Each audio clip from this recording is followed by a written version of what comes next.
আপনারা জানেন যে সাবেক প্রধানমন্ত্রী শেখ হাসিনার মামলার রায়ের তারিখ নির্ধারণ হবে এ মাসের 13 তারিখে। তার জন্য প্রসিকিউশনের প্রস্তুতি কিছু নেই। প্রসিকিউশন কোনো অনিরাপত্তা বোধও করছে না।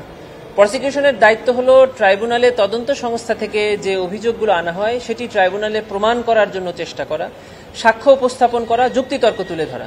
ট্রাইব্যুনালের দায়িত্ব হলো যুক্তিতর্ক এবং সাক্ষ্য বিবেচনায় রায় প্রদান করা। এর বাইরে প্রসিকিউশনের আর কোনো দায়িত্ব নেই এবং প্রসিকিউশন অন্য কোনো বিষয়ে খেয়ালও করছে না। আসলে আমাদের সাধারণত যে মামলাগুলো ট্রায়াল কোর্টে হয়, হাইকোর্ট ডিভিশনে হয়, সেখানে রায়ের তারিখ নির্ধারিত থাকে যে আগামী অমুক তারিখে রায়। ট্রাইব্যুনালে এর আগে আমরা দেখেছি যে সিএভি করা হয়, মানে রায়ের জন্য অপেক্ষমান করা হয়। এবার ট্রাইব্যুনাল রায়ের তারিখ নির্ধারণের জন্য একটি তারিখ রেখেছেন, সেটি হলো 13 তারিখ।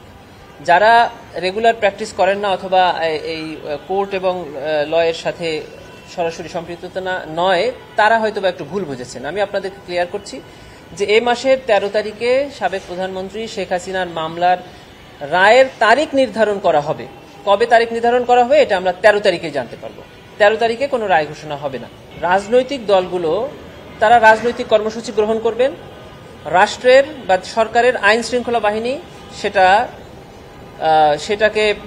সেটার জন্য যথাযথ ব্যবস্থা গ্রহণ করবেন। প্রসিকিউশনের সাথে এই রাজনৈতিক কর্মসূচি বা আইন শৃঙ্খলা নিয়ন্ত্রণের কোনো সম্পর্ক নাই। এ বিষয়ে আমরা কোনো মন্তব্য করব না। প্রসিকিউশন এই পরিস্থিতিতে কোনো বাড়তি চাপ অনুভব করছে না। প্রসিকিউশন শুধু তাদের মামলা প্রমাণের জন্য আইনের মধ্যে থেকে সর্বোচ্চ চেষ্টা চালিয়ে যাচ্ছে। না, প্রসিকিউশন অ্যাডমিনের দায়িত্ব হলো যে মামলাগুলো ট্রাইব্যুনালে পরিচালিত হচ্ছে সেগুলো প্রসিকিউটরদের মধ্যে সমন্বয় করা, ট্রাইব্যুনালের ঠিকমতো ফাইলিং করা পিটিশনসগুলো বা অন্যান্য বিষয়ে। নিরাপত্তাটা অ্যাবসলিউটলি আইন শৃঙ্খলা বাহিনীর দায়িত্ব এবং এখানে আইন শৃঙ্খলা বাহিনীর বেশ কয়েকটি সংস্থা কাজ করছেন, তারা এই বিষয়ে যথার্থ ব্যবস্থা নেবেন আমরা আশা করি।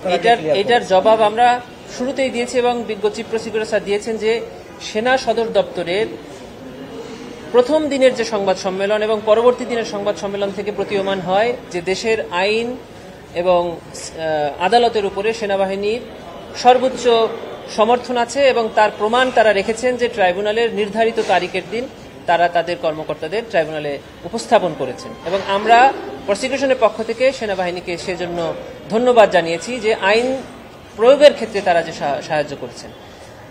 দুইটা আইনই দেশের স্পেশাল ল, কিন্তু ইন্টারন্যাশনাল ক্রাইমস ট্রাইব্যুনাল হলো এমন একটি আইন যেটি কনস্টিটিউশনের প্রথম সংশোধনী দিয়ে এটিকে প্রোটেক্টেড করা হয়েছে এবং বলা হয়েছে যে এই আইন বাংলাদেশের প্রযোজ্য সকল আইনের উপরে প্রাধান্য পাবে। এটা এই আইনের সেকশন 26-এ বলা আছে এবং সংবিধানের আর্টিকেল 47A এবং আর্টিকেল 47(3)-তে বলা আছে যে সংবিধানের সাথেও যদি এই আইন সংঘর্ষপূর্ণ হয় কোনো ক্ষেত্রে, তাহলে সংবিধান সেখানে সাইলেন্স হয়ে যাবে, এই আইনটি প্রাধান্য পাবে। অতএব বাংলাদেশের সকল আইনের উপরে ইন্টারন্যাশনাল ক্রাইমস ট্রাইব্যুনাল আইন প্রাধান্য পাবে। সেটা আজকে প্রাধান্য পাবে না, সেটি 1973 থেকে এখন পর্যন্ত বাংলাদেশের সকল আইনের উপরে এই আইন প্রাধান্য পাবে বলে 73-তেই বলে দেওয়া।